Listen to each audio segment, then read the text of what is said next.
On vous souhaite la bienvenue à ériclatour.com. Dans quelques instants, on reçoit la conseillère Mélanie Dufresne, qui sera à nouveau candidate aux élections de novembre 2021, et cette fois avec l'équipe André Bouchard. Elle nous explique pourquoi. Mais d'abord, on reste dans le Vieux-Saint-Jean, Vieux-Iberville. Pourquoi? Nouveau président de la Société de développement Vieux-Saint-Jean.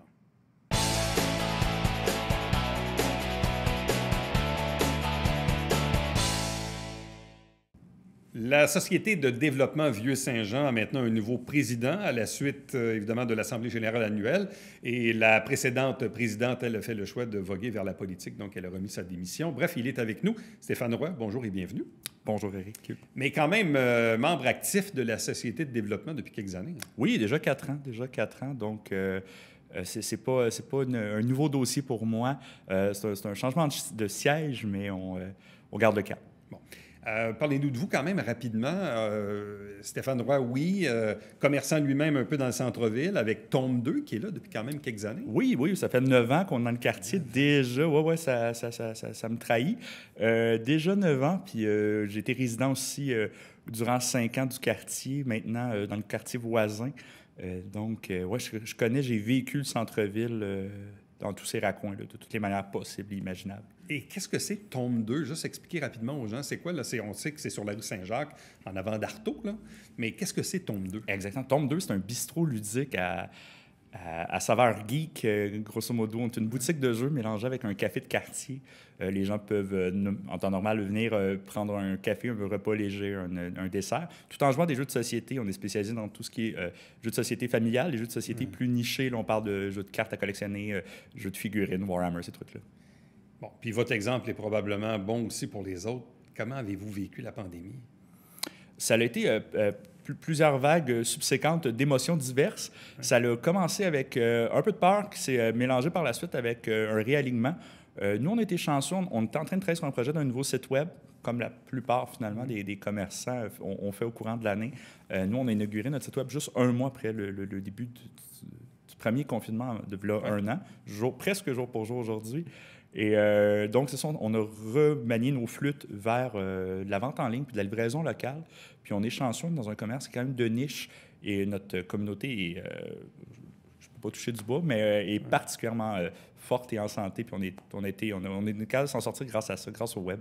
Est-ce qu'il y a eu quand même une petite période où vous avez pu rouvrir en présentiel? Oui, au courant de l'été, là, il y a eu 3 mois environ, si je me souviens bien, ce qu'on a pu réouvrir modérément avec le tiers des places assises, environ le quart tiers-ish. Ouais. Et la seule chose qu'on n'a pas pu recommencer encore de l'année, c'est nos activités en magasin. Une des choses qu'on fait, nous, c'est du tournoi beaucoup. Fait que des tournois de cartes, des découvertes de jeux et tout ça. Ça, on ne l'a pas encore recommencé, puis ça ne saurait tarder. Oui. Et là, comment vous voyez la suite et la fin? Mais la fin, on ne la voit pas trop, mais disons la suite, mesure d'allègement, goutte après goutte. Là, on voit que le gouvernement est très prudent. On est encore, nous, techniquement, encore en zone rouge. Puis vous parlez avec vos collègues commerçants. Comment on voit les prochaines semaines, les prochains mois? C'est en 2 étapes. En tant que commerçant, quand je me mets dans mon siège de propriétaire, là, je dirais que ma routine est assez simple. Je me réveille, je refresh 2-3 sites de nouvelles pour voir s'il y a eu des avancées au niveau des allègements, pour pouvoir garder surtout mon personnel à jour. Là. Les gens ne savent pas toujours sur quel pied danser au niveau des horaires et tout ça. Fait qu'on essaie prioritairement de voir qu'est-ce qu'on est capable d'offrir au maximum. Puis d'un point de vue société de développement, bien là, on regarde toujours c'est quoi le pire qui pourrait s'en venir. Ouais. Puis on essaie d'offrir le maximum à partir de ça, autant au niveau du calendrier d'activité qu'au niveau des ressources qu'on a pu donner au courant du premier confinement, comme par exemple les livraisons. La Société de développement Vieux-Saint-Jean nous a habitués dans les dernières années à faire beaucoup, évidemment, d'événements. On était beaucoup dans l'événementiel. Entre autres, juste la programmation de l'été chaud à la place publique est un gros morceau. Puis après ça, c'est le marché de Noël dans le Vieux. Il y avait mon Vieux-Saint-Jean la nuit au mois d'octobre. Donc, beaucoup d'événements dans l'année. Là, évidemment, la pandémie a fait que ces événements-là, malheureusement, n'ont pas pu se tenir. Je répète un peu ma question, mais dans une vision société de développement. Puis on a fait l'Oasis aussi l'été dernier, exactement, qui s'est poursuivi avec d'autres thématiques. Es-tu capable d'avoir des spectacles cet été? On travaille là-dessus en ce moment. On va arriver avec un hybride, finalement. On ne pourra pas retourner encore avec le calendrier plein comme on était. On travaille activement Cette année, justement, on vient de sortir le budget avec un budget remanié où on va travailler sur une tentative d'amener de l'animation, mais d'une autre manière, l'animation qui va plus être mobile, à plus petite échelle, mais plus répartie. On va tenter un nouveau calendrier finalement de présenter, là, parce qu'on ne pourra pas ramener l'été chaud comme il était cette année. C'est sûr que dans un futur proche, on parle de 2022-2023, si tout va bien, on va revenir en pleine force. Mais là, on va tenter des bêta-tests, si on me permet l'anglicisme ici. Parce que quand même, l'été passé, les gens pouvaient pas aller très, très loin de toute façon. Et les gens ont quand même reconnecté. Ils venaient se promener au centre-ville. Ils venaient se promener. Bon, on parlait de l'Oasis tantôt. Puis il y a eu des transformations avec l'automne puis avec l'hiver au niveau de la décoration. C'est bizarre à dire, mais juste un peu de décoration, on dirait que ça fait... L'ambiance fait toute une différence. Exactement. Le peu qu'on pouvait faire dans ces pôles-là, comme justement la place publique, le peu qu'on pouvait faire pour agrémenter la journée des gens a déjà donné un attrait supplémentaire au Vieux-Saint-Jean. Nous, notre travail dans tout ça, c'est toujours de mettre une vitrine devant ce que les commerçants ont à offrir. Puis, vu l'effort commun, c'est ce qui nous a aidé beaucoup à faire en sorte que des trucs comme l'Oasis ont bien paru. C'est qu'en plus de l'effort, puis en plus que c'était super sympathique, le fait que tout le monde a mis la main à la pâte pour essayer d'attirer les gens dans le quartier, on fait en sorte qu'on a gardé un bel achalandage malgré tout. Bon. Quel est le statut de la Société de développement Vieux-Saint-Jean? Parce que parfois, certains pensent à tort que c'est une association de commerçants ou de défense des commerçants, alors que c'est pas ça du tout. Non, exactement. La Société de développement, on est dans du paramunicipal en quelque sorte, où on va... nous, la mission, c'est d'aider l'ensemble du Vieux-Saint-Jean à rayonner au point de vue culturel et économique. Donc, on a comme mission, finalement, de redorer le blason du quartier pour les citoyens, les commerçants et les professionnels. Donc, pour tout le monde, c'est pas seulement pour les commerçants. Exact. On a beaucoup de citoyens sur notre conseil d'administration, puis beaucoup qui sont passés au courant des dernières années. Puis il y a vraiment des points de vue multiples au travers de tout ça.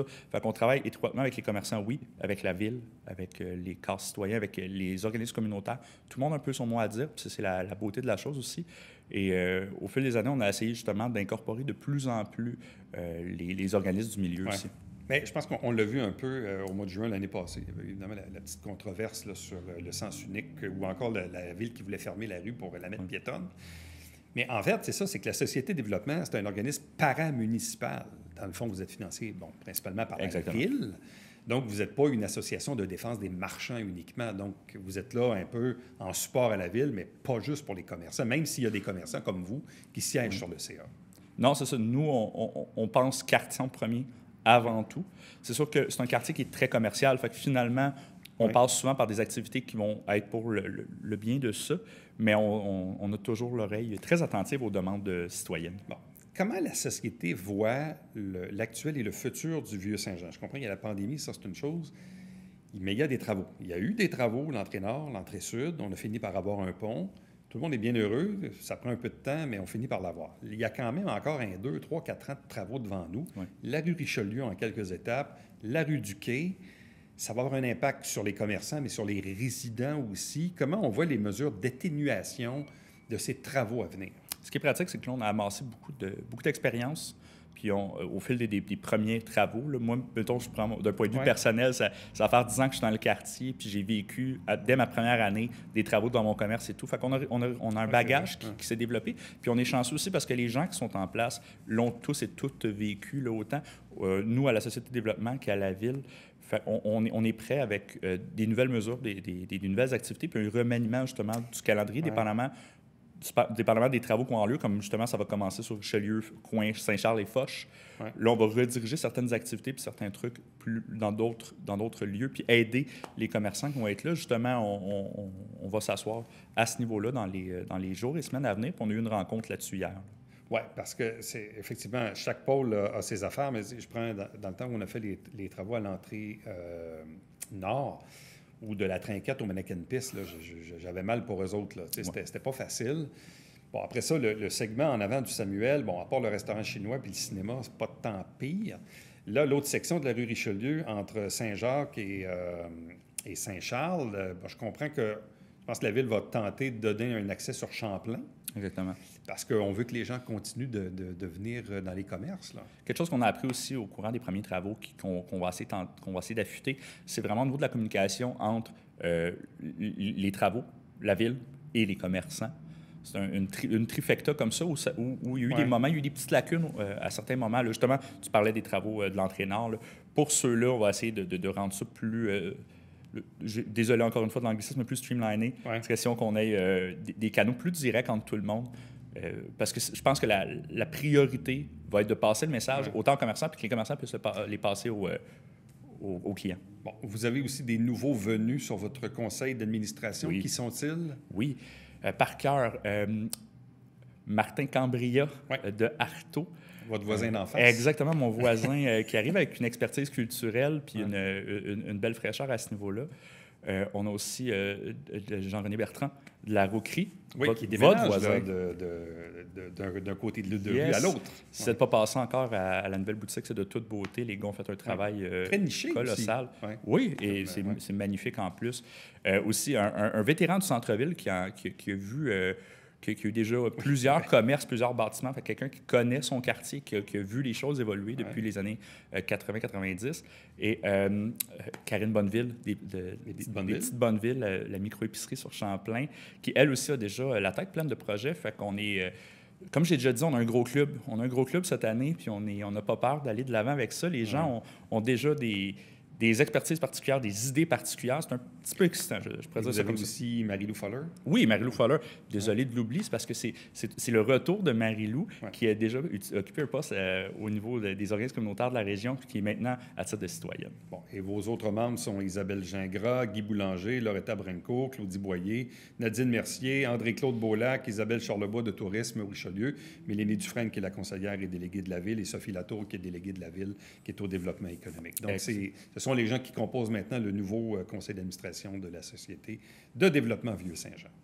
Exact. Puis comme je te dis, tu as donné des noms là-dedans. On a des gens d'un grand éventail avec des connaissances assez approfondies sur le quartier, qui le connaissent puis qui le vivent beaucoup. Donc, on n'a pas peur, malgré les embûches qui s'en viennent, on s'enligne avec quelque chose de pas plate, si on me permet l'expression, pour 2021-2022. Stéphane, merci beaucoup. Merci à toi. Bonne chance. Restez avec nous puisque au retour, on discute politique municipale.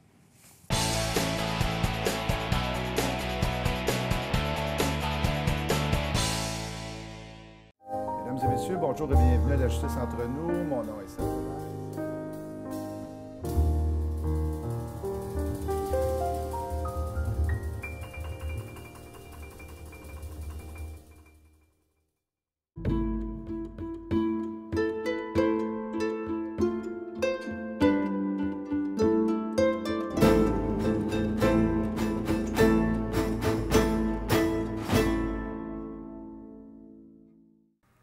Salut, ici Alexandre Baudouin. Et François Trépanier. François, cette semaine à Sport Express. Johan Lennes en première partie qui vient de remporter son combat à MMA. Et deuxième partie?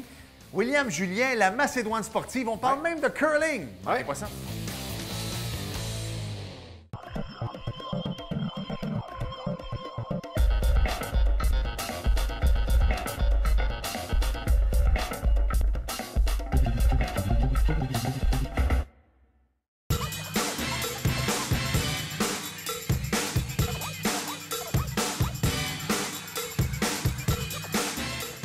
Dimanche, 9h30, Télé Bingo, on vous attend.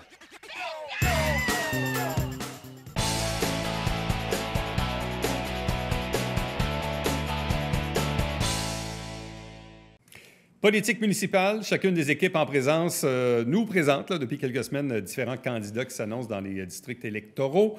Aujourd'hui, on se transporte du côté du Vieux-Saint-Jean, Vieux-Iberville, district numéro 1, où la conseillère sortante va solliciter un troisième mandat, mais cette fois sous la bannière de l'équipe André Bouchard. Elle est avec nous, Mélanie Dufresne. Bonjour et bienvenue. Merci. Tout d'abord, en fait, la première question, c'est pourquoi un troisième mandat? Parce que là, on sait très bien dans quoi on s'embarque. Là. Ah oui. Écoutez, un troisième mandat parce que on a fait beaucoup les 2 derniers mandats pour le centre-ville. On a fait beaucoup en frais de décor, en frais de dynamiser le centre-ville. Puis on voit les changements. Il faut continuer. On a fait beaucoup pour le vieux Iberville aussi. Combien d'années les gens ont demandé d'avoir un changement des égouts, des infrastructures du côté d'Iberville, qu'on a réussi à en avoir une partie. Maintenant, il y a d'autres parties qui s'en viennent. C'est un travail, ça serait un travail inachevé, partir à ce moment-ci. Avez-vous trouvé le dernier mandat éprouvant? Difficile. horrible. Mais pas assez pour dire « Ah, je m'en vais de là ». Pas assez parce que la qualité des gens que je représente est tellement plus importante puis tellement plus valorisante que les chicanes qu'on voit au conseil de ville. Bon. En 2013, élu sous la bannière de l'équipe Fecteau, Oui, Parti Fecteau. 2017, vous avez fait le choix de rester indépendante. oui, Et là, cette fois, vous faites le choix de l'équipe André Bouchard. oui, monsieur. Pourquoi ces 3 changements? Pourquoi ces 3 changements? En 2013, je commençais en politique. C'est sûr qu'on arrive avec notre désir de vouloir changer les choses. Je me suis aperçue rapidement en 2013 que là, on rentrait dans un même carcan qu'on voyait les dernières années. Puis c'est pas par méchanceté que je dis ça. Je comprends aujourd'hui avec l'expérience que changer une grosse machine, ça prend du temps. Ça prend aussi du doigté.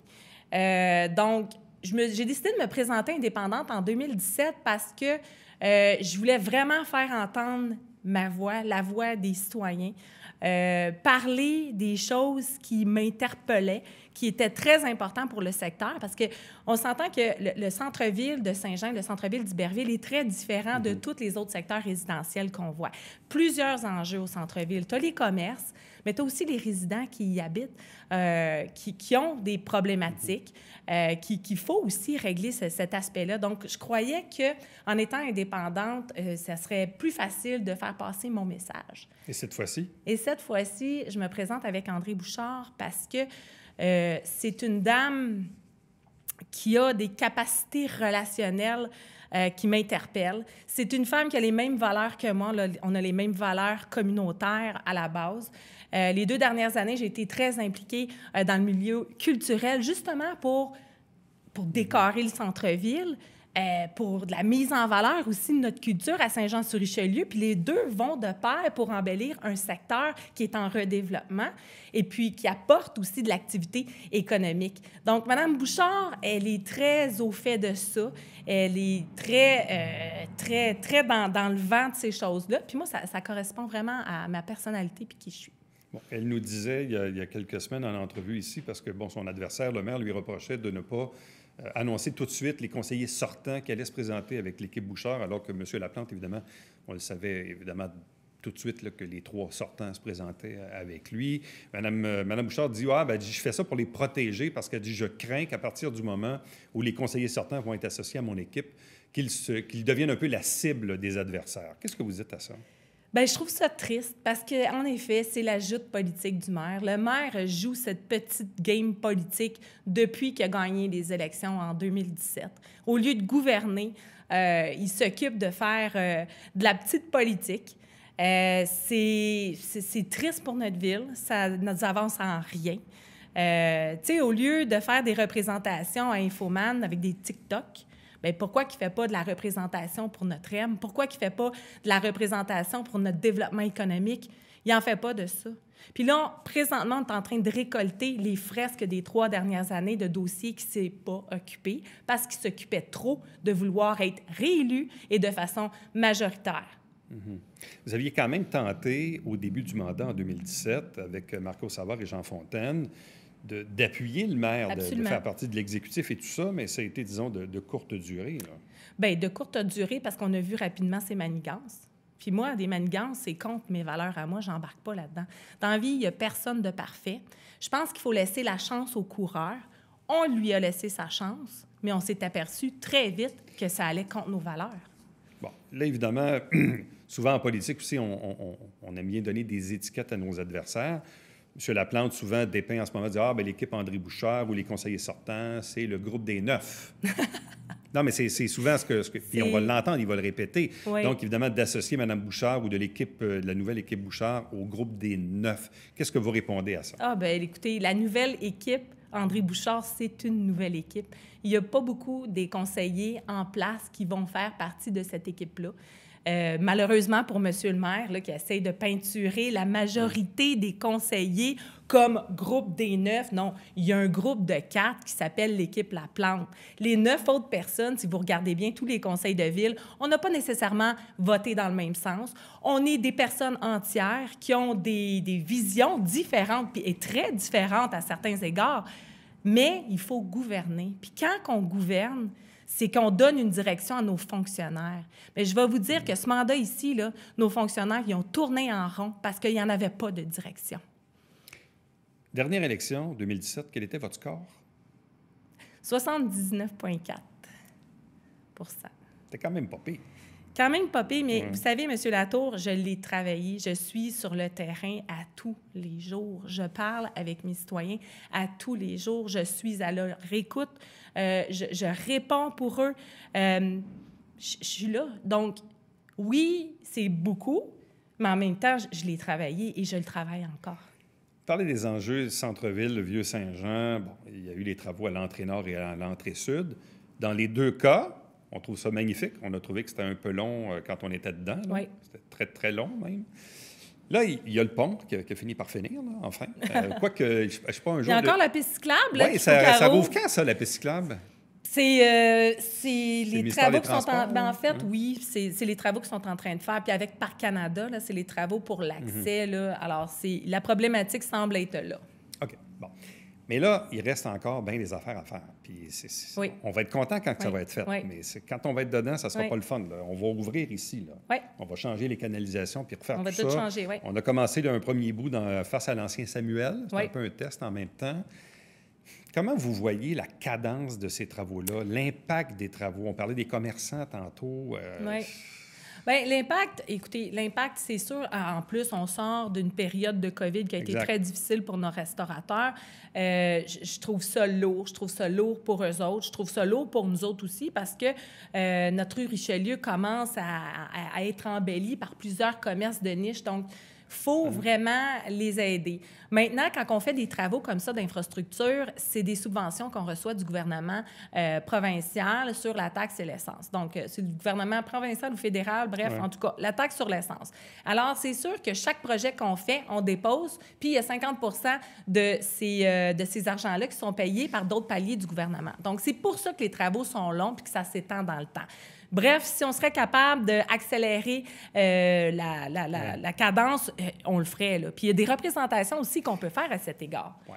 Et comment on va atténuer les travaux pour le bénéfice des commerces? Il faut soutenir les commerces, il faut faire de la publicité pour nos commerces, il faut ouvrir la rue Champlain en arrière, là, dans la prochaine phase qui s'en vient cet été, là, vers la fin de l'été. On va ouvrir les commerces par en arrière. Donc, la Ville se doit d'être sur le terrain, de répondre aux besoins des commerçants, répondre aux requêtes aussi, parce que souvent, pendant les travaux, il y a des choses qu'on ne voit pas. On a des citoyens, des commerçants qui sont sur le terrain, qui nous apportent des modifications à faire. Donc, il faut les épauler là-dedans. Mais je veux dire, les travaux sont là, puis c'est sûr qu'il y a un mal à prendre pendant un certain temps, mais après ça, imaginez la valeur de cet endroit-là. Ça va être magnifique. On a pour 2 ans pour Richelieu, à peu près? Ah, 2-3 ans même. Parce qu'on a une autre phase, puis c'est pas avant 2023, 2024 à certains endroits. Mais vous savez, M. Latour, on parle beaucoup de la rue Richelieu, mais il y a beaucoup d'autres travaux aussi qui doivent être faits puis qui sont planifiés aussi du côté du Vieux-Iberville. On parle des travaux d'infrastructure, c'est pas fini. On a d'autres choses dans le collimateur pour continuer de changer nos infrastructures. Les gens du secteur d'Iberville vivent beaucoup d'eau dans leur sous-sol. C'est très problématique à chaque année. Puis, on se doit aussi de diviser nos égouts et notre pluvial. Donc, il y a des travaux du côté de Louis H. Lafontaine qui s'en vient. Il y a aussi des travaux du côté de Maria Boivin aussi pour embellir cet endroit-là, pour continuer la piste cyclable.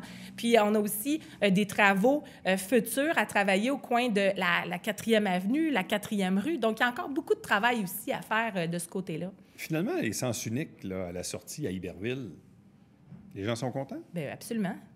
Les gens sont contents, puis les gens de Maria Boivin, Curé-Saint-Georges, puis une partie de la rue Belle-Rive, ils ont retrouvé une certaine quiétude dans les rues.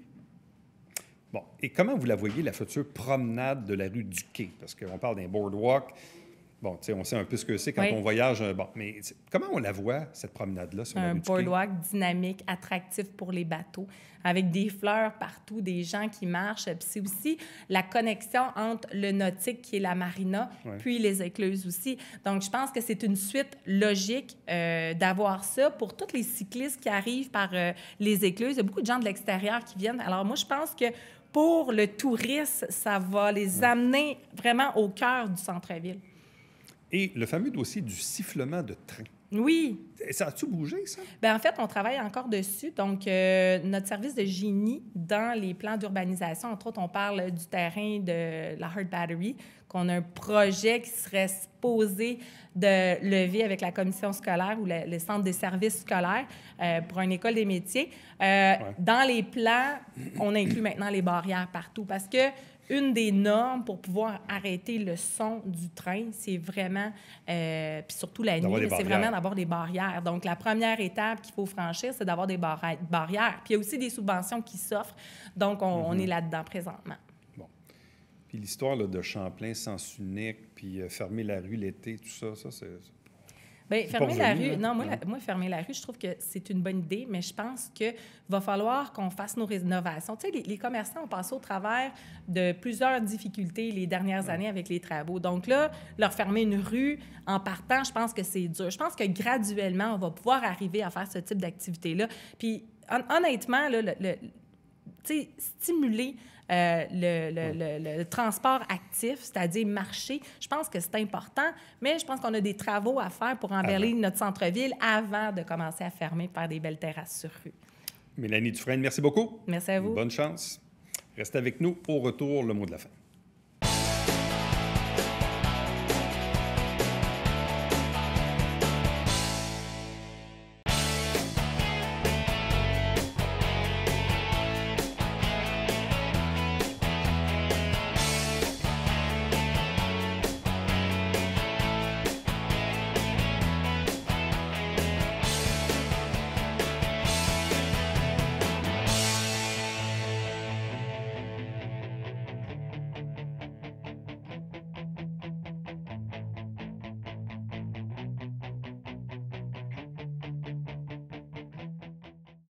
Petit rappel, là, c'est la semaine prochaine, lundi, mardi, mercredi, collecte de sang. C'est la collecte de sang du maire et des conseillers de la ville de Saint-Jean.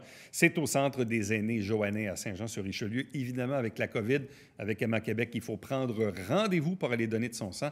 Mais pandémie ou pas, il faut en donner. Donc, c'est très, très, très important. Prochain rendez-vous pour nous, c'est demain.